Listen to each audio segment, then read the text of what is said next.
तो आज हम बात करने जा रहे हैं यूजीसी के नए गाइडलाइंस के। अब बात करते हैं यूजीसी के खिलाफ लोगों की नाराजगी। क्या उसने यूजीसी के नए नियमों के जरिए उस एक में से सामान्य वर्ग को अनसेफ कर दिया है? बात यूजीसी की कर लेते हैं। यूजीसी के नए नियमों को लेकर देश भर में कोहराम मचा हुआ है। ये जातीय डिस्क्रिमिनेशन फैलाना चाहता है, युवाओं को लड़ा करके आपस में इस देश में गृहयुद्ध खड़ा करना चाहता है। मारो, हमको जिंदा मत छोड़ो सालो। हम कोई मंदिर का घंटा है कि कोई भी आके बजा जाता है। ये वीडियो आरक्षण या रिजर्वेशन के बारे में नहीं है, यूजीसी 2026 के नए रूल्स के बारे में। यूजीसी यूनिवर्सिटीज ग्रांट कमीशन एक ऐसी गवर्नमेंट बॉडी जो भारत की यूनिवर्सिटीज और हायर एजुकेशनल इंस्टीट्यूट्स को रेगुलेट करने का काम करता है।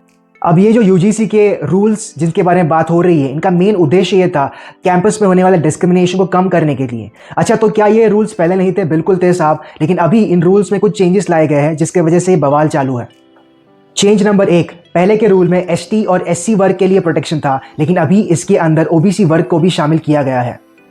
नंबर 2, पहले के रूल के मुकाबले कॉलेजेस के लिए अभी ये मैंडेटरी हो चुका है कि वो ये सारे लॉज को फॉलो करें, अन्यथा उन्हें जो ग्रांट यूजीसी से मिलने वाला होता है वो बंद हो सकता है या फिर यूजीसी का अप्रूवल भी छीना जा सकता है।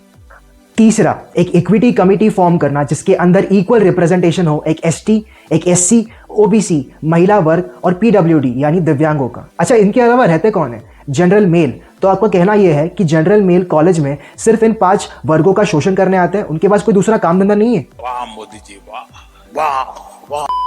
ठीक है, माना कुछ अमीर बाप की बिगड़ी औलाद होती है, ठीक है, उन्हें सजा दो, लेकिन वो बेचारे गरीब बच्चे जो सिर्फ पढ़ने आते हैं ताकि नौकरी पाकर 2 वक्त की रोटी कमा सके, क्या उन्हें प्रोटेक्शन की जरूरत नहीं है? उनके बारे में कौन सोचेगा साहब?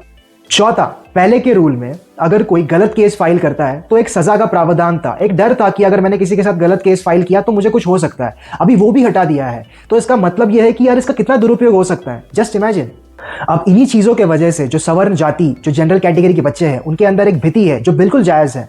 हम खुद चाहते हैं कि हमारे एसटी, एससी, ओबीसी के भाई ऊपर उठे, बट उनके लिए, उन चीज़ों के लिए अगर हम किसी और वर्ग को नीचे गिरा रहे हैं, उनको कोलैटरल डैमेज बना रहे हैं, तो ये ना ही गलत है बल्कि अनकॉन्स्टिट्यूशनल है, संविधान के खिलाफ है। इससे डिस्क्रिमिनेशन कम होने की जगह और बढ़ेगा सर। अब पिछले 24 घंटे में इसके ऊपर अपडेट कुछ इस प्रकार है कि सुप्रीम कोर्ट में इसके खिलाफ एक PIL दर्ज हो चुका है। अब इस पर सुप्रीम कोर्ट का निर्देश क्या होगा, एक तो आने वाला वक्त ही बताएगा, दूसरा नेशन वाइड प्रोटेस्ट चालू हो चुके हैं।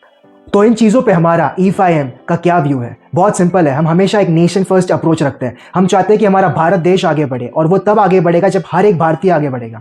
उसी के लिए हमारे कुछ सुझाव। नंबर 1, या हम इस प्रोटेस्ट का समर्थन करते हैं, लेकिन इस प्रोटेस्ट का एक नंबर 1 जो मांग है वो ये है कि इस रूल को कंप्लीटली रोल बैक किया जाए। हम इसके खिलाफ हैं। ये रूल्स काफ़ी अच्छे हैं, इससे डिस्क्रिमिनेशन सच्ची में कम हो सकता है, और हम ये चाहते हैं, हम चाहते हैं हमारे ST, SC, OBC भाई ऊपर उठे, आगे आए।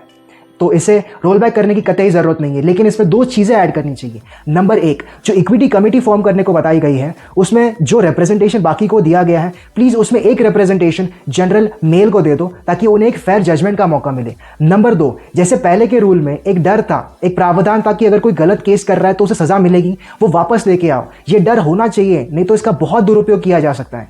अगर सिर्फ इन 2 चीजों पे भी काम किया गया ना, तो हमारे ST, SC, OBC भाइयों को आगे आने का एक मौका मिलेगा। जो हमारे जनरल के भाई हैं उन्हें सुरक्षित और सुनिश्चित महसूस होगा। तभी तो भारत देश आगे बढ़ेगा ना, जब हर एक भारतीय आगे बढ़ेगा। और इसी के साथ मैं हमारे माननीय और वंदनीय बाबा साहेब अंबेडकर जी को कोट करना चाहता हूं, that we are Indians firstly and lastly. जय हिंद, जय संविधान, वंदे मातरम।